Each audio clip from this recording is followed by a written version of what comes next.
Hay lecciones que no se aprenden en los libros, sino en los silencios más oscuros de nuestra propia vida. Yo solía creer que las aulas de la universidad eran lugares seguros, espacios donde el esfuerzo y la dedicación eran la única moneda de cambio para alcanzar tus sueños. Qué equivocado estaba.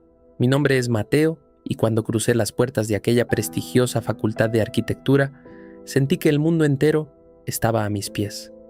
Tenía 22 años, una libreta llena de bocetos y una ingenuidad que hoy, al mirar atrás, me duele recordar. Todo comenzó de una manera tan sutil que, si no estabas prestando atención, parecía un privilegio. La profesora Valeria no era una maestra cualquiera, era la eminencia de la facultad, la puerta de entrada a los mejores despachos del país. Ser elegido por ella para su círculo de asistentes era el mayor honor al que podíamos aspirar. Yo fui uno de esos elegidos. Al principio eran simples favores fuera del horario de clases, organizar su archivo personal, acompañarla a las reuniones de proyectos privados. Pero pronto, la línea entre lo académico y lo personal se volvió borrosa, espesa, asfixiante. Ella tenía un talento perverso para encontrar tus vulnerabilidades y usarlas como hilos de marioneta. Las exigencias cambiaron. Ya no se trataba de maquetas o planos, sino de una lealtad absoluta, de un control total sobre mi tiempo, mis emociones y, eventualmente, mi dignidad. Me vi atrapado en una dinámica inapropiada, un juego de poder donde mi futuro estaba secuestrado. Si cedías a sus chantajes emocionales y a esa cercanía privada que me helaba la sangre, eras recompensado. Si marcabas un límite, tu carrera estaba acabada, pero lo que más me rompió por dentro no fue la manipulación de Valeria.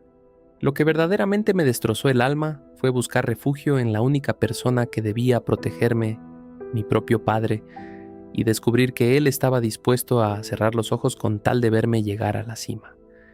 Esa traición en mi propia casa fue el primer golpe de una pesadilla silenciosa, una oscuridad que casi nos cuesta la vida a mi mejor amigo y a mí. Recuerdo la tarde exacta en que mi mundo se fracturó por completo. Era un martes de noviembre. Llovía con una fuerza implacable, de esas tormentas que parecen lavar las calles, pero que solo oscurecen el alma. Llegué a casa empapado, no solo por el agua fría que me calaba hasta los huesos, sino por el peso de una angustia invisible que me aplastaba el pecho y apenas me dejaba respirar. Había tomado una decisión. No podía seguir cargando con ese secreto. Necesitaba a mi padre. Necesitaba que el hombre que me había enseñado a andar en bicicleta, el que siempre me decía que la honestidad era el valor supremo, me protegiera. Lo encontré en la sala, leyendo el periódico bajo la luz cálida de su lámpara favorita. Me acerqué con pasos temblorosos. «Papá», comencé con la voz quebrada, «necesito hablar contigo. Es sobre la universidad. Es sobre la profesora Valeria». Él bajó el periódico, esbozando una sonrisa de orgullo que me dolió en el centro del estómago. «¿Qué pasa, Mateo? ¿Finalmente te dio el puesto principal en el proyecto del centro cultural?» Sabía que mi muchacho lo lograría. Tragué saliva. Mis manos sudaban frío. «No, papá, no se trata de eso. Ella me está pidiendo cosas que no tienen nada que ver con la carrera. Me exige que vaya a su casa por las noches, me hace comentarios sobre mi vida personal y ayer cerró la puerta de su oficina con llave. Me dijo que si no mantenía una relación sumamente cercana y especial con ella, si no estaba a su entera disposición en todo momento, iba a hundir mi proyecto final y mi carrera antes de empezar». Esperé el abrazo. Esperé la indignación de un padre dispuesto a defender a su hijo, pero lo que recibí fue un silencio helado. Mi padre suspiró, dobló el periódico con excesiva calma y me miró con una dureza que no le conocía. «Hijo, por favor, siéntate», me ordenó. «Estás exagerando las cosas con esa mentalidad tuya, tan de cristal. Valeria es una mujer exigente nada más, ¿verdad? A veces los grandes mentores en la vida real te ponen a prueba para ver si tienes el carácter, la madera necesaria para triunfar en un mundo competitivo. No es una prueba académica, papá», repliqué, sintiendo que las lágrimas pugnaban por salir. «Me siento acosado, me siento asfixiado y sucio. No quiero volver ahí». Mi padre se levantó y se paró frente a mí, proyectando una sombra enorme. Mira, Mateo, escúchame bien. Esa mujer tiene los contactos que nosotros no tenemos. No vayas a arruinar el esfuerzo de toda mi vida, ni tu propio futuro, por sensibilidades infantiles. Madura. Sé un hombre y maneja la situación con inteligencia. Si tienes que ser su sombra, su confidente, o lo que ella necesite de ti en privado, hazlo. El fin justifica los medios. Las oportunidades no se lloran, se aprovechan. Esas palabras fueron como cuchillos clavados lentamente. Mi propio padre me estaba empujando hacia un abismo moral, sacrificando mi bienestar por un título universitario y una promesa de éxito. Me sentí completamente huérfano en ese instante, en la misma sala de la casa donde crecí. Los días siguientes fueron una tortura constante. El ambiente en el taller de arquitectura, que antes olía a madera, papel albanene y esperanza, ahora apestaba a miedo y sumisión. Valeria tenía una forma de caminar por los pasillos que imponía un silencio sepulcral. Cuando el sonido de sus tacones se acercaba y se detenía justo detrás de mi mesa de dibujo, sentía un escalofrío paralizante recorrer mi espalda. Mateo querido, decía con esa voz suave y aterciopelada que escondía puro veneno. Tu trazo es bueno, pero le falta pasión, le falta entrega. Te espero a las 8 de la noche en mi departamento. Tenemos mucho que corregir a solas. Yo tragaba saliva, miraba a mi alrededor buscando ayuda, buscando una mirada compasiva en mis compañeros, pero todos bajaban la vista hacia sus planos. Fui, con el estómago revuelto y la dignidad hecha pedazos, fui a su casa. Lo que ocurría aquellas noches es algo que todavía me cuesta ordenar en mi cabeza sin sentir náuseas. Era una manipulación psicológica brutal. Me obligaba a cruzar límites personales bajo la amenaza constante de destruir mi vida y mi reputación. Cada vez que intentaba dar un paso atrás, ella me recordaba el poder que tenía sobre mí y la decepción que le causaría a mi padre si yo fracasaba. Me sentía manchado, utilizado, como un simple objeto en su macabro juego de vanidad, poder y control. Y el horror más grande fue descubrir que no era el único prisionero. Julián era mi compañero de mesa, mi mejor amigo desde el primer semestre. Un chico brillante, luminoso, siempre con una sonrisa y una broma lista para aligerar la carga de las entregas finales. Pero en cuestión de 2 meses, la luz de Julián se apagó. Sus ojeras eran profundas y oscuras. Sus manos temblaban constantemente al sostener el grafito, y empezó a faltar a las clases que antes adoraba. Una tarde lo encontré sentado en las gradas vacías de la cancha de fútbol de la facultad, mirando a la nada, como si su mente estuviera a miles de kilómetros de distancia. Julián, ¿qué te pasa?, le pregunté sentándome a su lado. Estás desapareciendo frente a mis ojos, hermano. Él giró la cabeza lentamente. Me miró con unos ojos que parecían de cristal a punto de romperse en 1000 pedazos. Tú también vas a su casa, ¿verdad, Mateo?, me preguntó con un hilo de voz apenas audible. Sentí que el corazón se me detenía en el pecho. El aire se volvió espeso. Asentí lentamente, incapaz de articular palabra. Julián rompió a llorar. Un llanto ahogado, desesperado, el llanto de alguien que lleva demasiado tiempo aguantando la respiración bajo el agua. Me confesó la verdad más cruda.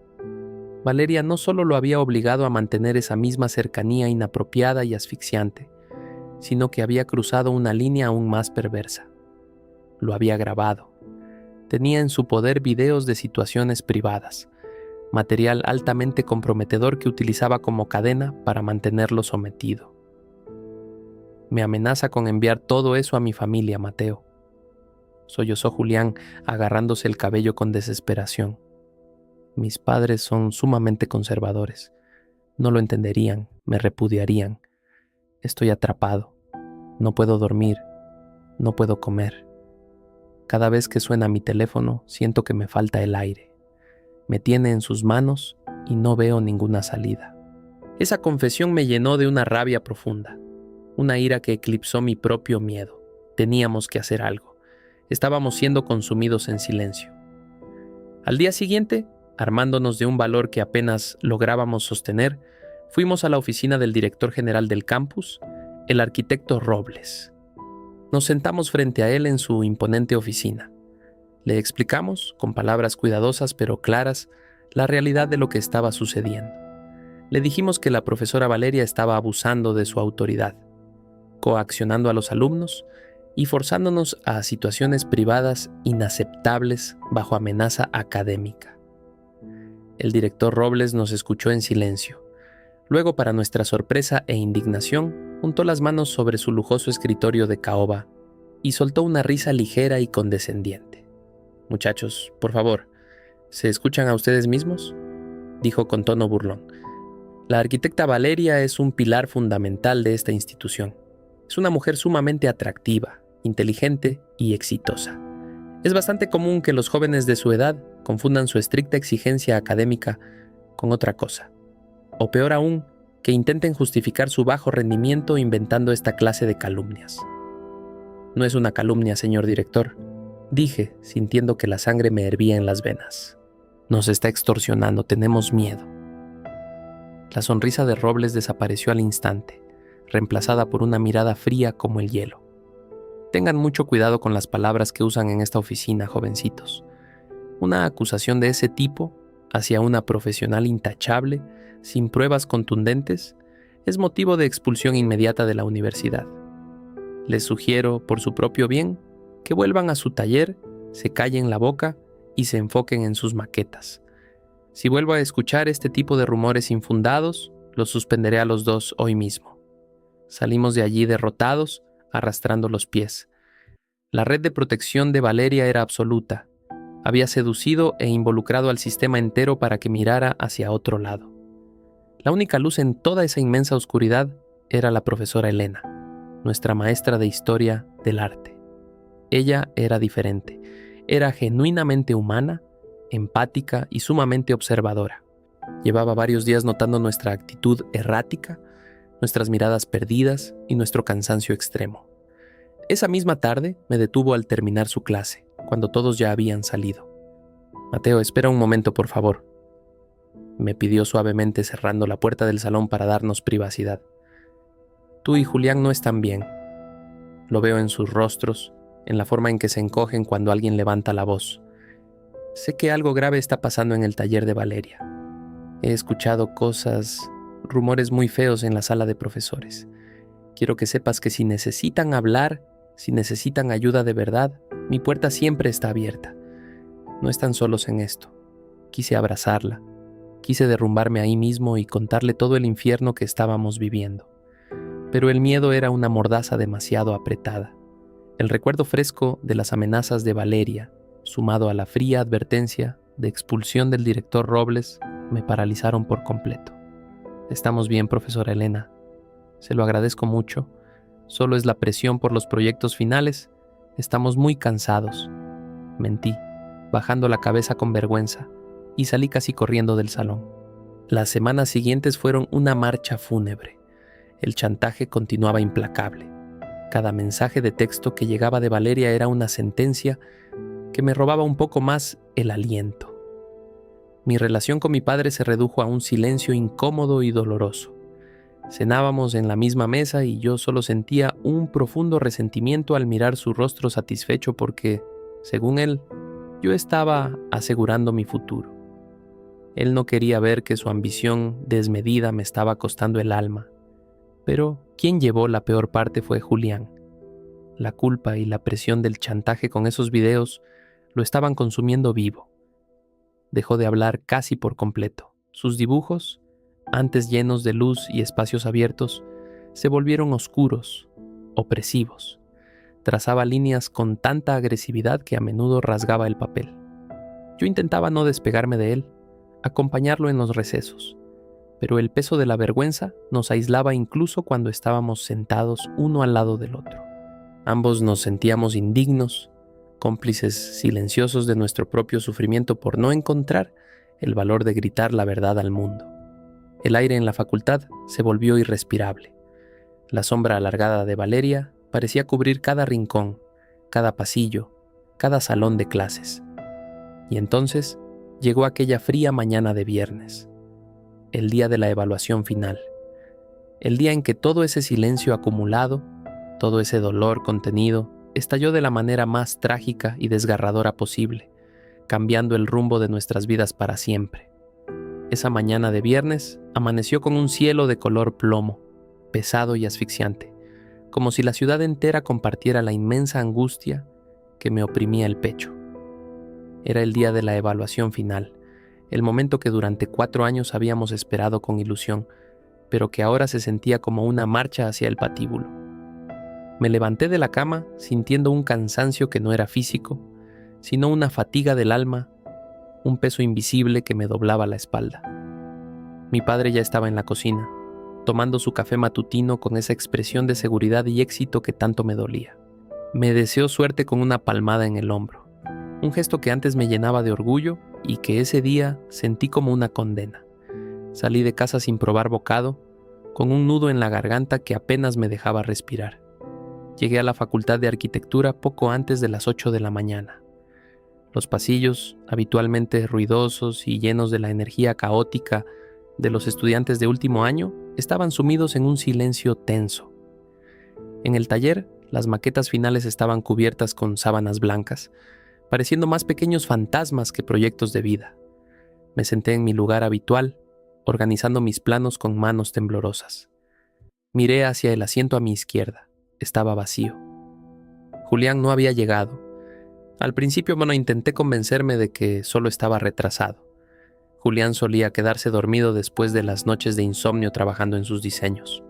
Pero a medida que los minutos pasaban y el reloj avanzaba implacable hacia la hora de inicio de la clase de la profesora Valeria, una inquietud fría comenzó a reptar por mi espalda.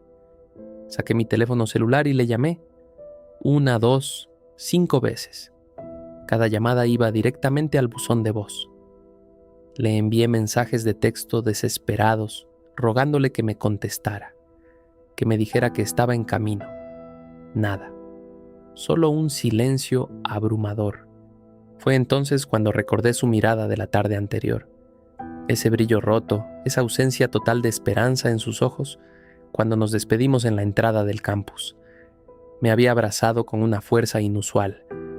Un abrazo largo y silencioso que en su momento me pareció extraño, pero que ahora, en la soledad del taller, resonaba en mi mente como una despedida.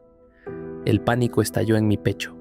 Me levanté de golpe, tirando mi silla al suelo con un estruendo que hizo que varios compañeros me miraran con sorpresa.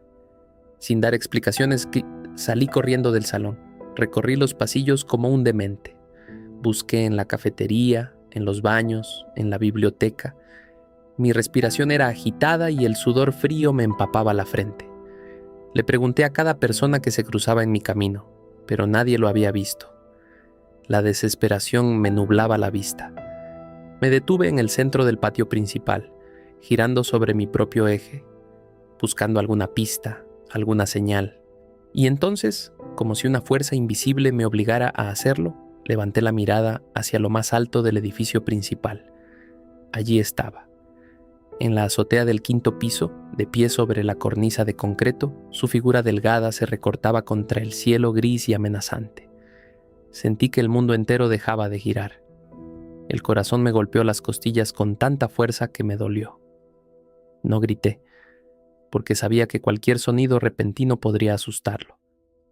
Corrí hacia las escaleras de emergencia con una velocidad que no sabía que poseía. Subí los 5 pisos saltando los escalones de 2 en 2, con los pulmones ardiendo y la mente en blanco, impulsado únicamente por el terror absoluto de perder a mi hermano del alma. Empujé la pesada puerta de metal de la azotea y el viento frío me golpeó el rostro de inmediato. Salí al techo abierto y me detuve en seco. Julián estaba a unos 10 pasos de mí, de espaldas, mirando hacia el vacío del estacionamiento. El viento agitaba su ropa y su cabello. Parecía tan frágil, tan pequeño frente a la inmensidad de la caída. Julián, grité con la voz quebrada por el llanto que ya no podía contener. Por favor, hermano, por favor, mírame. Él giró la cabeza lentamente. Su rostro estaba empapado en lágrimas, pálido como el papel, desprovisto de cualquier rastro de la alegría que alguna vez lo caracterizó. Estaba temblando incontrolablemente. No puedo más, Mateo, dijo, y su voz sonó hueca, arrastrada por el viento. Ya no puedo soportarlo. Esa mujer me destruyó, me robó la vida. Anoche me envió otro mensaje. Dijo que si no iba a su casa esta noche, mañana mismo todos esos videos estarían en el correo de mis padres, en los grupos de la facultad, en todas partes. Me van a odiar. Mi familia me va a repudiar. No tengo escapatoria. Estoy sucio, Mateo. Ya no hay nada que salvar. Di un paso lento hacia adelante, extendiendo mis manos temblorosas hacia él. No, Julián, no digas eso, por favor. Eres la persona más brillante que conozco, eres mi mejor amigo. No estás sucio, tú eres la víctima aquí. Ella es el monstruo, no tú. No dejes que gane. Si haces esto, le estás entregando la victoria. Le estás dando todo el poder. Bajemos de aquí. Te lo ruego. Bajemos y vayamos a la policía. Yo testificaré contigo. Yo también lo he vivido. No te voy a dejar solo, te lo juro por mi vida. Julián cerró los ojos y negó con la cabeza. Una sonrisa llena de infinita tristeza y resignación se dibujó en sus labios. Nadie nos va a creer, Mateo. Ya fuimos con el director y nos cerró la puerta en la cara. Ella es intocable, tienen demasiado poder y mi padre nunca soportaría la vergüenza. Es mejor así. Es mejor desaparecer y que el dolor acabe de una vez. Julián, no, grité, dando otro paso desesperado. Hay salida, siempre hay salida. Por favor, toma mi mano. Pero el peso de la vergüenza y el miedo había creado una oscuridad demasiado densa en su mente. Me miró por última vez, me dijo un «lo siento», apenas audible, y cerró los ojos. El instante siguiente es una secuencia que se repetirá en mis pesadillas por el resto de mi vida. Vi cómo sus hombros perdían la tensión, vi cómo su cuerpo se inclinaba hacia adelante, rindiéndose a la gravedad. El momento en que sus pies abandonaron la cornisa duró una eternidad. Mi grito desgarró la mañana. Corrí hacia el borde, cayendo de rodillas sobre el concreto áspero, raspándome la piel, pero llegué tarde. El sonido sordo y terrible que siguió paralizó todo el campus. Lo que ocurrió después fue un torbellino de caos y desesperación. Estudiantes y profesores salieron corriendo de los edificios. Las sirenas de las ambulancias comenzaron a aullar a lo lejos, acercándose con una urgencia que me helaba la sangre. Bajé las escaleras tropezando, ciego por las lágrimas, sintiendo que me asfixiaba. Cuando llegué al nivel del suelo, una multitud ya rodeaba el área. Los paramédicos trabajaban frenéticamente sobre el cuerpo inmóvil de mi amigo. A pesar de la caída, el toldo de lona gruesa del patio interior había amortiguado ligeramente el impacto antes de que tocara el suelo. Estaba vivo, pero su estado era crítico, sostenido a este mundo apenas por un hilo invisible. Las horas en la sala de espera del hospital fueron una tortura lenta y cruel. El olor anticítara antiséptico me daba náuseas. Estaba sentado en una silla de plástico rígido, con la ropa sucia, las manos manchadas del polvo de la azotea y la mirada perdida en un reloj de pared, cuyas manecillas parecían no avanzar jamás.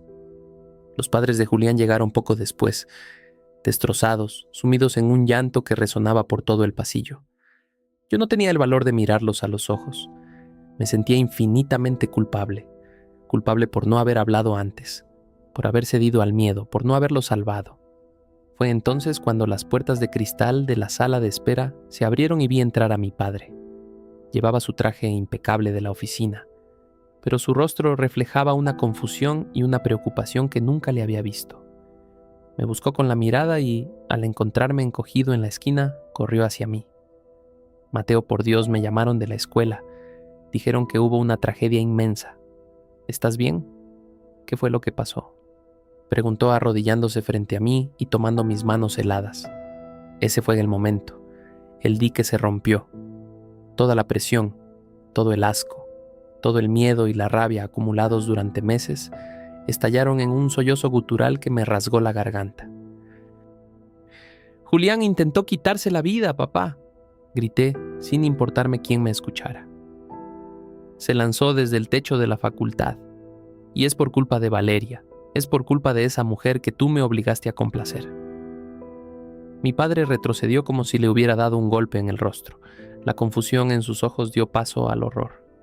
¿Qué estás diciendo, hijo?», murmuró palideciendo visiblemente. «Lo que escuchaste», continué llorando con una desesperación que me sacudía todo el cuerpo. Valeria lo estaba chantajeando. Lo obligó a cosas horribles y lo grabó. Amenazó con destruir su vida si no seguía yendo a su casa. Eso es lo que ella hace, papá. Es un monstruo. Y cuando yo vine a pedirte ayuda, cuando vine a rogarte que me protegieras de ella porque me estaba haciendo lo mismo, tú me dijiste que madurara. Me dijiste que me hiciera un hombre y que la complaciera para salvar mi carrera. Me entregaste a ella, papá. Tú me entregaste. Las palabras cayeron entre nosotros pesadas, definitivas. Vi cómo la figura imponente de mi padre se desmoronaba frente a mis ojos. Su coraza de pragmatismo y ambición se hizo polvo en un segundo.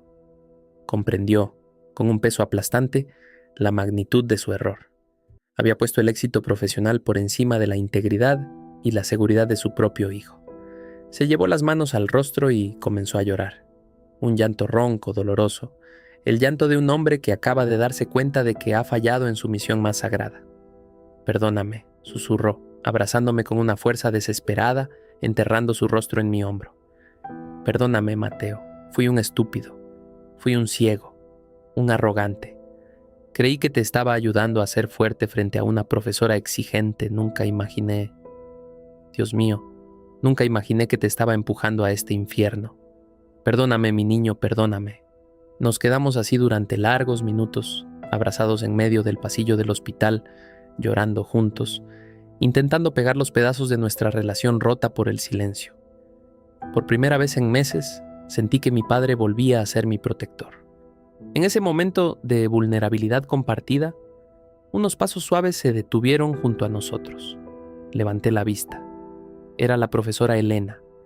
Su rostro reflejaba una tristeza profunda, pero también una determinación inquebrantable. Se arrodilló junto a nosotros y me puso una mano cálida en el hombro. «Mateo», dijo con voz firme y suave a la vez, «sé todo lo que ha pasado. La verdad siempre encuentra una grieta para salir a la luz. Y el silencio de esa escuela acaba de romperse hoy. No podemos permitir que esto quede impune. No podemos permitir que Valeria siga destruyendo vidas desde su posición de poder». Mi padre se secó las lágrimas, se puso de pie lentamente y me ayudó a levantarme. Su mirada había cambiado. El dolor y la culpa habían dado paso a una furia protectora, a una resolución absoluta. Miró a la profesora Elena y asintió. «Tenemos que detenerla», dijo mi padre con la mandíbula tensa. «Si vamos a la policía ahora, sin pruebas, ella y ese director corrupto lo negarán todo. Tienen el dinero y los contactos para salir ilesos. Dirán que Julián tenía problemas mentales. Dirán que Mateo miente. Necesitamos pruebas irrefutables. Necesitamos la evidencia material de su chantaje». La profesora Elena cruzó los brazos y asintió lentamente. «El archivo», dije de pronto, recordando las noches asfixiantes en su oficina y en su departamento. Ella es sumamente meticulosa, casi obsesiva. Guarda todo. Yo sé que tiene una carpeta oculta en su computadora personal, la que lleva a todas partes. Ahí están los videos de Julián. Ahí están las fotos, los mensajes, todo el material con el que nos extorsiona. Lo vi una vez cuando me obligó a organizar sus archivos del despacho. «Entonces eso es lo que vamos a conseguir», sentenció mi padre, poniendo una mano firme sobre mi hombro, transmitiéndome una fuerza que creía haber perdido para siempre. «Vamos a entrar en la guarida del lobo. Vamos a desenmascarar a esa mujer con sus propias armas. Y te juro por mi vida, Mateo, que va a pagar por cada lágrima que tú y ese muchacho han derramado». El miedo seguía ahí, latente en mi estómago, pero ya no estaba paralizado.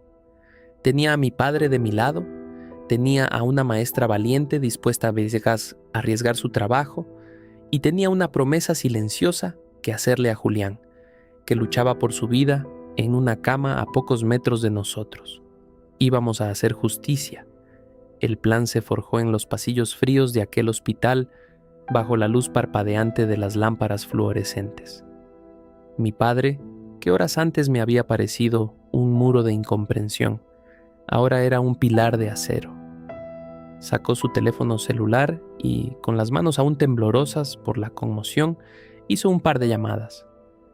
No llamó a sus socios de negocios ni a sus amigos influyentes del club, sino a un viejo conocido de la familia, un abogado íntegro que trabajaba de la mano con la unidad de delitos cibernéticos de la policía. Le explicamos la situación con lujo de detalles. No hubo tapujos, no hubo vergüenza. Por primera vez en meses, las palabras fluían de mi boca sin el filtro del miedo. El abogado fue claro. Necesitábamos tomarla por sorpresa. Si Valeria sospechaba que estábamos a punto de denunciarla, con un solo clic podría borrar años de evidencia, limpiar su computadora y destruir cualquier rastro de su red de chantaje. Peor aún, en su desesperación, podría cumplir su amenaza y enviar los videos a la familia de Julián. El destino pareció darnos una oportunidad macabra. Mientras hablábamos con los agentes de civil que llegaron al hospital, mi teléfono vibró en mi bolsillo. Era un mensaje de texto de Valeria. Mi estómago se contrajo por puro instinto, pero esta vez mi padre puso su mano sobre mi hombro, infundiéndome valor. Leí el mensaje en voz alta. Me exigía que fuera a su oficina en la facultad de inmediato. Decía que teníamos que alinear nuestras versiones sobre el lamentable y supuesto desequilibrio mental de Julián antes de que la policía comenzara a hacer preguntas en el campus. «Esta es nuestra entrada», dijo el agente al mando, un hombre maduro de mirada comprensiva. «Mateo, necesitamos que entres allí.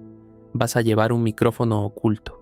Tu único trabajo es mantenerla hablando, hacer que se sienta segura y en control, tal como ella cree que está. Necesitamos que admita la existencia de esos archivos o que mantenga la computadora encendida mientras nosotros nos posicionamos afuera. ¿Crees que puedas hacerlo?» Miré a mi padre. Su rostro reflejaba una mezcla de orgullo y terror. Estaba a punto de enviarme de vuelta a la misma habitación con la persona que casi nos destruye, pero esta vez yo no era una víctima acorralada. Esta vez llevaba la verdad como escudo. Asentí con firmeza.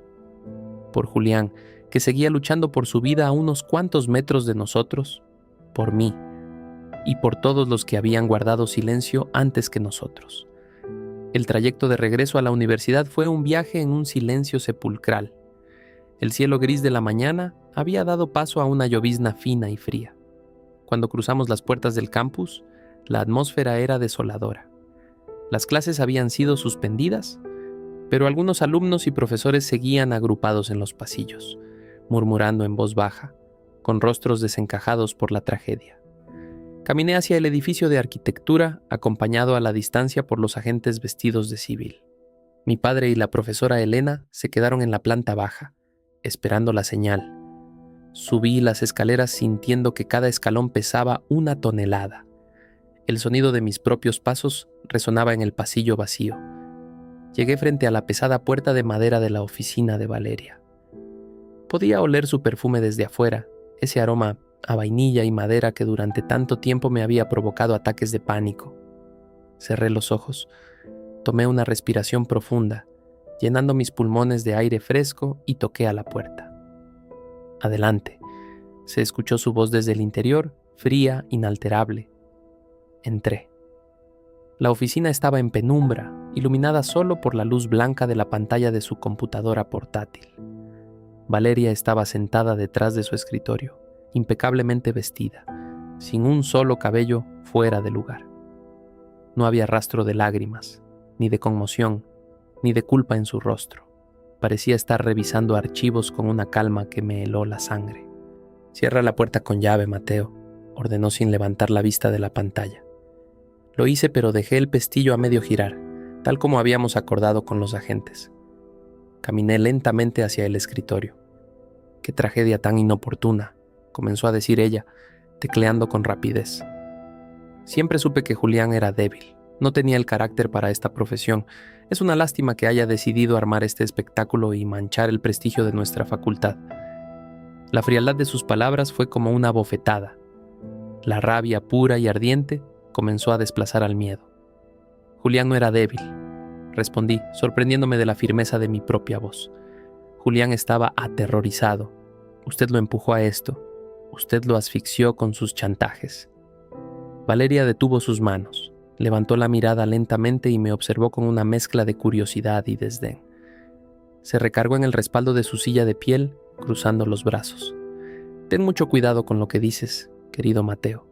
murmuró, bajando el tono a esa voz aterciopelada y venenosa. Estás alterado, lo comprendo. Has perdido a un amigo, pero no voy a tolerar que me faltes al respeto. Tú y yo tenemos un arreglo, ¿lo recuerdas? Tu futuro depende de tu lealtad hacia mí. Si decides abrir la boca y repetir esas locuras ante las autoridades, no solo hundiré tu carrera y me aseguraré de que jamás construyas ni una casa de perro en este país, sino que los videos de tu querido amigo serán enviados a cada uno de los contactos de su familia en los próximos 5 minutos. ¿Es eso lo que quieres? ¿Quieres que sus padres vean lo que él hacía en mi casa? Mis manos sudaban, pero mantuve la mirada. Esos videos son ilegales, dije dando un paso al frente. Usted nos manipuló. Usó su poder para coaccionarnos, para obligarnos a hacer cosas en contra de nuestra voluntad. Nos grabó sin nuestro consentimiento para mantenernos prisioneros. Valeria soltó una carcajada breve, desprovista de humor. Por favor, Mateo, ¿quién te va a creer? ¿A ti, un estudiante mediocre frente a mí? El director Robles sabe perfectamente cómo proteger a sus activos más valiosos. Ustedes vinieron a mi casa por su propia voluntad. Nadie los obligó a nada. Yo solo les mostré el camino hacia el éxito y documenté su agradecimiento. Tengo todo aquí mismo en esta computadora perfectamente encriptado. Y si intentas hacerte el héroe, presiono un botón y todo desaparece de mi disco duro y aparece en la bandeja de entrada del padre de Julián. Había dicho suficiente. Había confesado la existencia de los videos, la coacción y la extorsión. Todo quedó registrado. De repente, Valeria pareció notar un cambio en mi actitud. Quizás vio la falta de sumisión en mis ojos o la forma en que estaba plantado frente a ella, sin retroceder. Sus ojos se entrecerraron. Miró hacia la puerta, luego hacia mí, y una sombra de duda cruzó por su rostro perfecto. Rápidamente, acercó las manos al teclado de su computadora portátil. De hecho, dijo con la voz repentinamente tensa, creo que es momento de limpiar un poco el archivo, solo por precaución. No, grité golpeando mis manos contra el escritorio. En ese exacto instante, la puerta de la oficina se abrió de golpe con un estruendo que hizo vibrar los cristales. Los agentes de policía irrumpieron en la habitación con rapidez y precisión. 2 de ellos flanquearon a Valeria antes de que pudiera siquiera parpadear. El agente al mando tomó la computadora portátil, alejándola de las manos de la profesora, y aseguró el dispositivo de inmediato. Mi padre entró un segundo después, seguido por la profesora Elena. Al verme a salvo, mi padre corrió hacia mí y me abrazó con una fuerza que me quitó el aliento. En sus brazos, por fin, dejé caer la coraza. Lloré.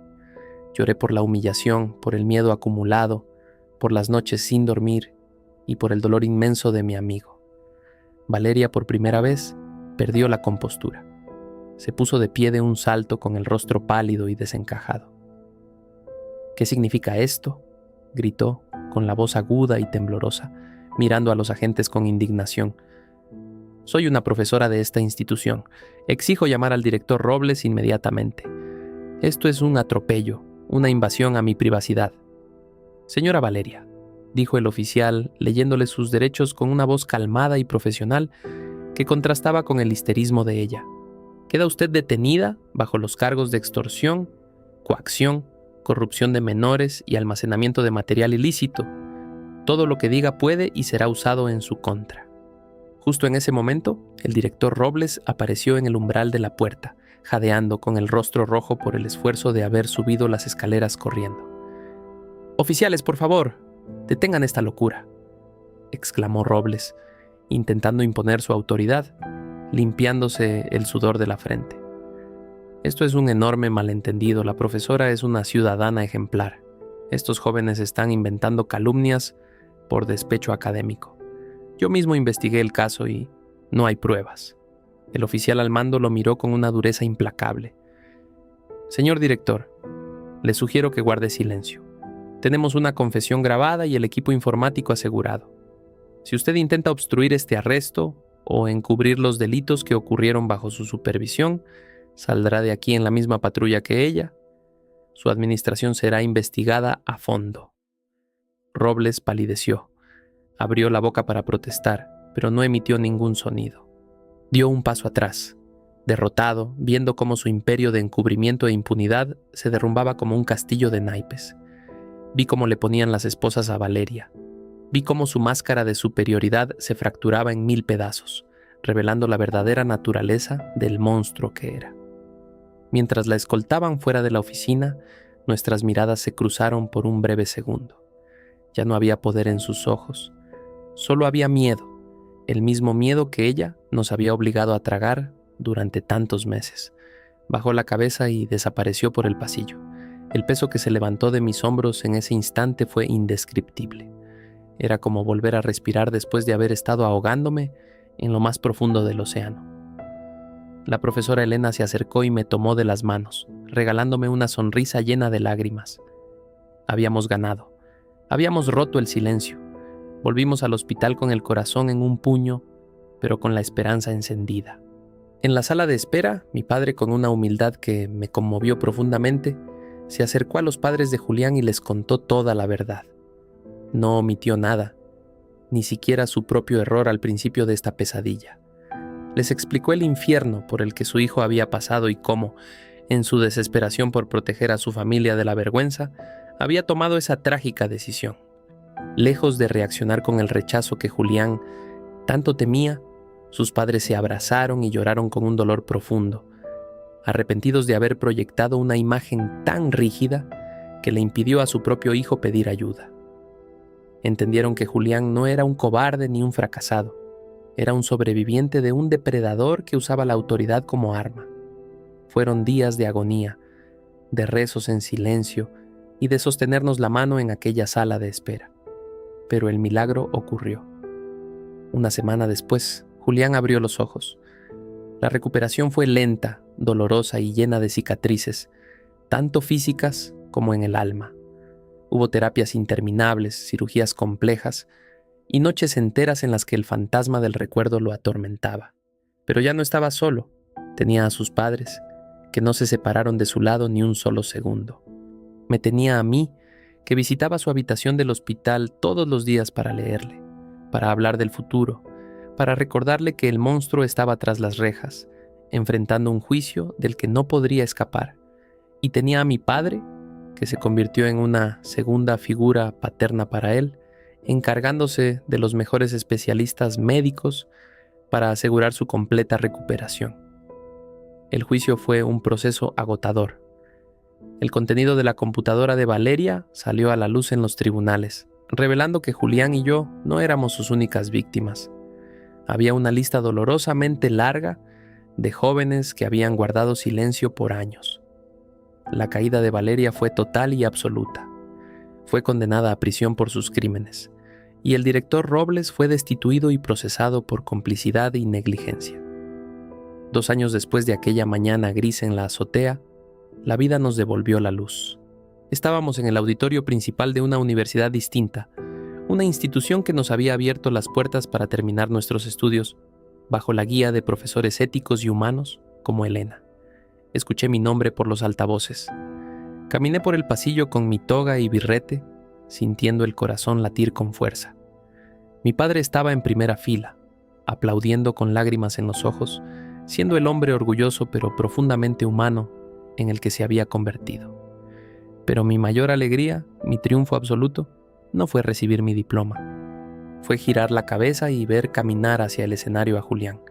Caminaba despacio, apoyado en un bastón, debido a las secuelas de la caída, pero caminaba.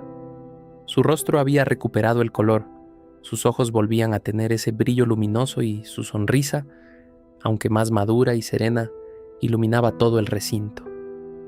Nos abrazamos en medio del escenario, un abrazo fuerte, invencible, rodeados por el aplauso ensordecedor de nuestras familias.